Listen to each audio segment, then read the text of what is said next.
something interesting about you? I have every bit of information I need. How's the living close I have already? Not bloody likely. I didn't come this far only to turn back but with one piece of puzzle in my hand.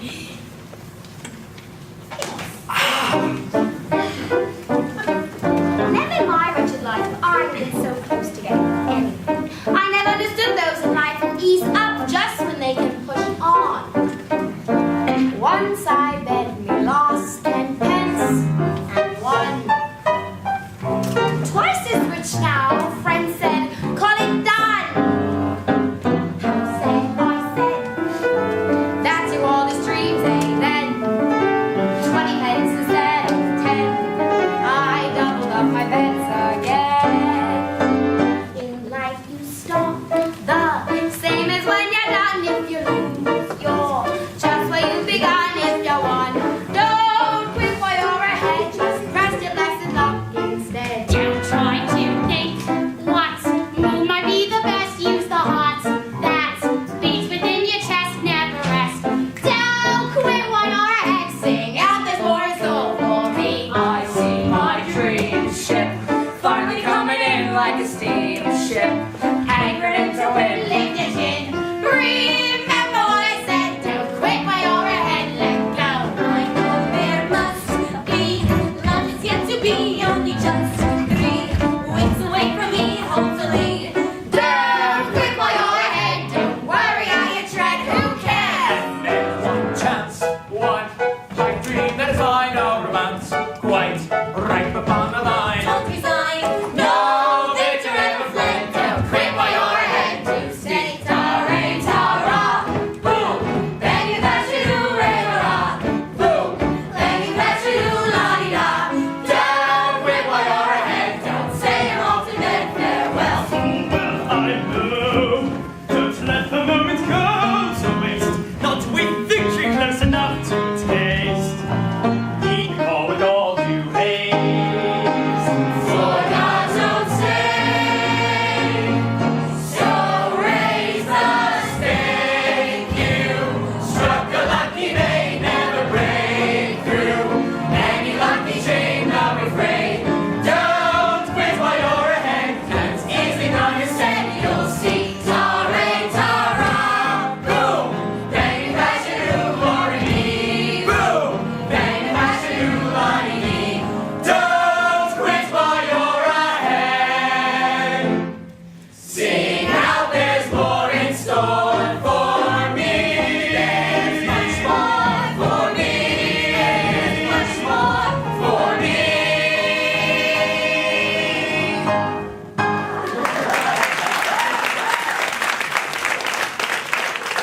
Encore, maestro, s'il vous plaît. Now, at last, we see the slightest glimmering of light, quite shimmering in the dim dull night. So long we've been blind, but finally unwind the plot. The truth is this: we find out. Ladies and gentlemen, it was at this point in our story that Mr. Dickens laid down his pen forever. And so this is all we shall ever know for sure about the mystery of Edwin Drood. However, tonight in the confinedness of this humble theatre, we shall together solve, resolve, and conclude the mystery Of Edwin Now, there is one mystery which can be solved right away, even though it has nothing to do with the plot at hand. You see, many literary experts agree that Dick Datchery is someone we have already met, someone from Act 1 who is Rome employs to have in disguise to better investigate the disappearance of Edwin Drood.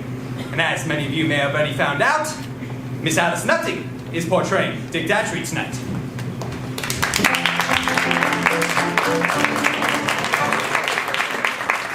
However, this does not mean that Edwin Drood and Dick Datchery are one person. One? Oh no, far from it. You see, the reason for Miss Nutting's portrayal of Dick Datchery this evening is, well, she was contracted to be in 2 acts of our show. And our management believes in an honest week's work for an honest day's pay, if you can catch my drift. That's right, Bill. Which brings us to our first question. Is Edwin Drood dead or alive? Mr. Dickens experimented with many titles for our story. Take, for example, The loss of Edwin Drood. The flight of Edwin Drood. The disappearance of Edwin Drood. but nowhere the death of Edwin Drood. On the other hand, some may argue that a mystery without a murderer at all is indeed no mystery. However, tonight the question shall be primarily be answered by you. Now, let us all take a vote and we shall see what is going to happen. Shall we? Just go right now, Mr. Jim. Is Edwin Drood dead or alive? No, yay. Miss Nutting, who has vested much interest in the outcome, will kindly turn her back to the cast. Yes, and may I point out, ladies and gentlemen, that in a very dangerously democratic move, the Music Hall Royale has granted the company the right to vote upon this key issue. So, my fellow acolytes of Thespianic Persuasion, let's get this show on the road. All those who believe Edwin Drood is alive, please raise your hands. Dead, my bad, dead. He's definitely dead. All those who believe Edwin Drood is dead, raise your hands. Yeah, all of you raise your hands. He's dead.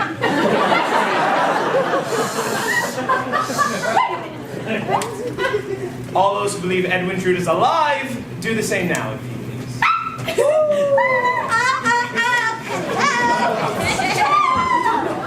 Thank you. Oh, I'm sorry, Miss Nutting, but you've snuffed it by mass majority, I fear. What? Yes, and our next key question, Mr. Throttle. Who is the detective Dick Datchery? What? Well, Edwin Drood can be safely eliminated from that consideration since our cast has voted him dead for the remainder of the evening. Oh, bloody hell! You're all a bunch of absolute envious little gits! It is obvious to everyone here that I am Edwin Drood! No, wait a minute, that I am Datchery! And it is even more transparent that this petty, jealous cast bitterly resents all of the attention that I am getting from the press!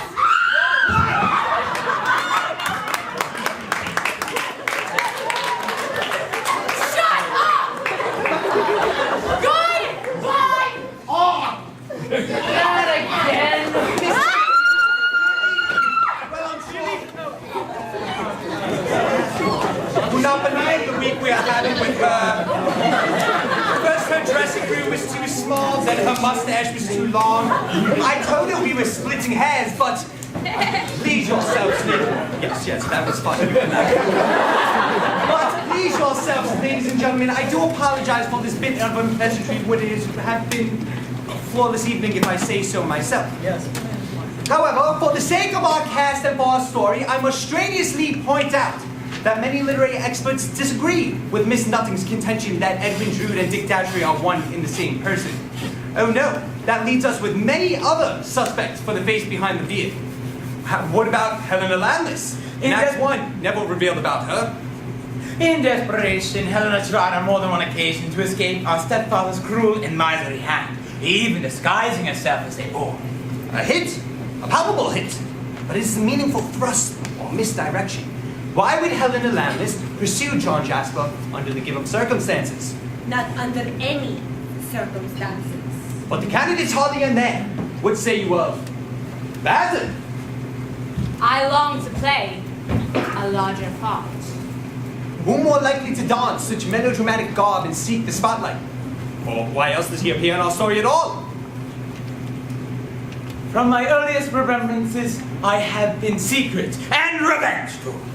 And who more likely to investigate the disappearance of Edwin Drood than he who is most suspected of foul play? Or did somebody else wish to clear Neville's name? Neville has been entrusted to my care. The Reverend Chris Sparkle, whose passions and energies lay hidden beneath clerical garb. Or did he adopt yet another uniform? That of Datchery, to save the lad, who was his charge and responsibility. And then there's the intriguing and puzzling possibility of Rosa. Rosa! Could it be that we've underestimated the resourcefulness of this young woman? And did she take it upon herself to investigate the disappearance of Edwin Drood? Looks can be deceiving. I'll say! This much I know for sure. Datchery cannot be John Jasper, the Princess Puffer, Durnals, Deputy, or Mayor Sapsia. For in Mr. Dickens' novel and in our show, they all appear in scenes with him. They are observed to be in his company, which leaves us with these following candidates for the role of murderer. And may I suggest that we vote the way it is done in amateur theatrical contest. When the handkerchief is held above the head of the person you wish for datchery, pray your applause. But please do remember, ladies and gentlemen, we have bigger decisions to come. We will soon be asking you who the murderer of Edwin Drood is. So don't merely vote for whoever is your distant cousin. For God's sakes, Mr. Thorpe. The tempestuous Helena Landless. All the way from Ceylon, Mr. Neville Landless. The lovely Miss Rosa Budd. The underrated Mr. Bazzard. And the ecstatic ecclesiastic, Reverend Chris Bartle.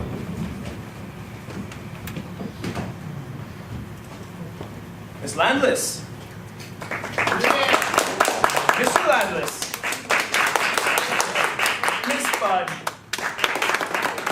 Mr. Bazzard. Reverend Chris Bartle. Very well. Bazzard is our Detective Datchery for tonight. I apologize, ladies and gentlemen. You best make a quick change of your costume. Some ladies in the audience might want to help you. This brings us to a much more serious matter, ladies and gentlemen, for we must find out. Stop the show. What?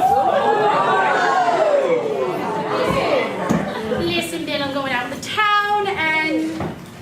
Oh, hello, sir. Listen, sweetie, can you come and help me?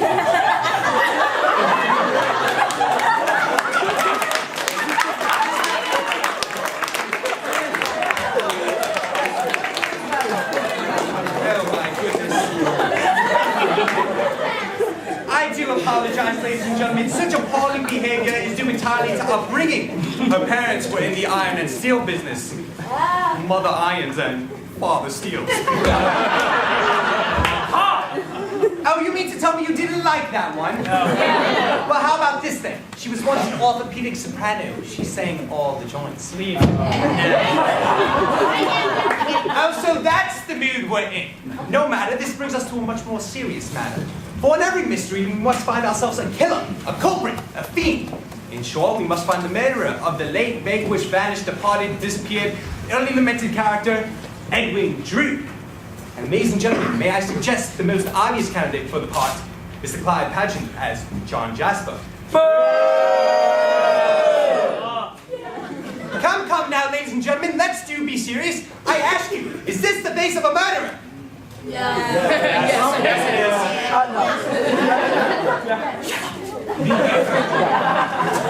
Well then, but can this be all there is to the mystery of Edwin Drood? That John Jasper, the most obvious villain of the piece, did indeed kill his nephew, Edwin Drood, in order to win the helpless love of the fair Miss Rosa Budd. Well, where then the mystery? Oh, that's taking the winds out of your sails, hasn't it, big mouths? I ask you, where then the mystery? Where do you stand? For the more obvious answer, or for the more perplexing solution? Ah, I like this man. Now certain cast members can be safely eliminated from the bidding. Young deputy and my own Mayor Sapsia were without questions rolled as intended for comic relief. And we never fit in very intimately with the life of the other characters. And as for the chorus, they were there to help us sing the songs. Which leaves us with these remaining candidates for the role of murderer. Helena Landless, did I, in trying to save my own brother, bring harm to Edwin Drood? Miss Rosa Budd, why would someone so innocent and pure as myself murder my own true Edwin? Dirt! I'd rather have a bottle in front of me than give Drood a frontal lobotomy.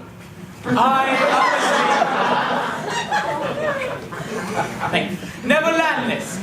I honestly cannot recall what transpired once Edwin and I reached the river, but he was an odious little twit, and he's a damn what he got! Princess Puffer, who am I and what am I? Reverend Chris Bartle, could I in some way have confused my mission on Earth? John Jasper. Thank you. I've been in the cold shade of suspicion since our story began. Time, ladies and gentlemen, time at last to decide who our murderer is. And may I suggest, for the sake of accuracy, that we vote, well, popular vote. So let me just step down here and get a quick look at all of you, and we shall begin. Good Lord, Is this what I've been dealing with all night? Why don't we all hold hands and try and contacting the living? No matter, let us proceed post-haste with the voting. As you see, cast members are now evenly circulating among you to count vital votes. Go. Vote for whom you choose, ladies and gentlemen, you will be asked. Perhaps we want to vote for Vlad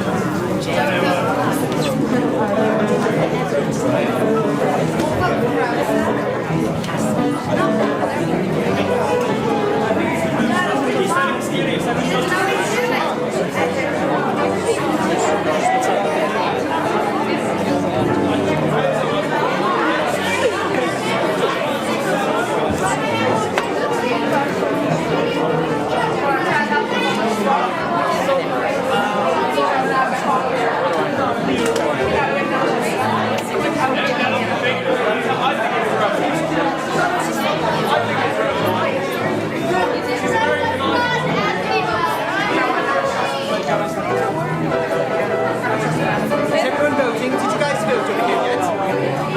Well then, give me a piece of paper, someone. I beg you. Vote to him. Let's see.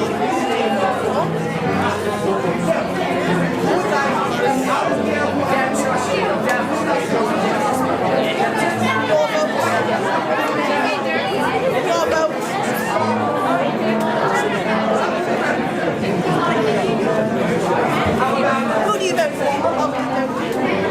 Bless you.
Everyone voted? Raise your hand if you did not vote yet. Oh, well then. That went actually. That was huge. Get my shit. Brown beer, beer and every soul in the town. Where things will fit the rules, settle down. Your verdict will be clear, your murder victory in sight. Tonight you'll choose from candidates galore, win or lose. Your grand inquisitor, here's the news. Your judgment has been passed, you settled up the score. At last. Ladies and gentlemen, you have determined a murderer in our midst, and I shall now offer a sip of port to your chosen fee, so that he or she may know your verdict. But so the final denouement will come as a complete surprise, I ask that you all close your eyes tightly. Go ahead. Craig, close your eyes now. Close your eyes! All of you, close your eyes. Close your eyes! All right, come on. Closer! Closer! Thank you. I am now offering our murderer the sip of port. He or she is drinking it. Good port. Have a little poke. You may all open your eyes. See, ladies and gentlemen, you cannot trust anyone here tonight. And so as our cast departs backstage, Well, at this moment, your votes are being counted. I only caution you to be prepared for a few unexpected twists and turns as we serpentine towards the conclusion you have chosen for us. And so, ladies and gentlemen, at long last, for the first time, by your determination, the conclusion, the finale of The Mystery of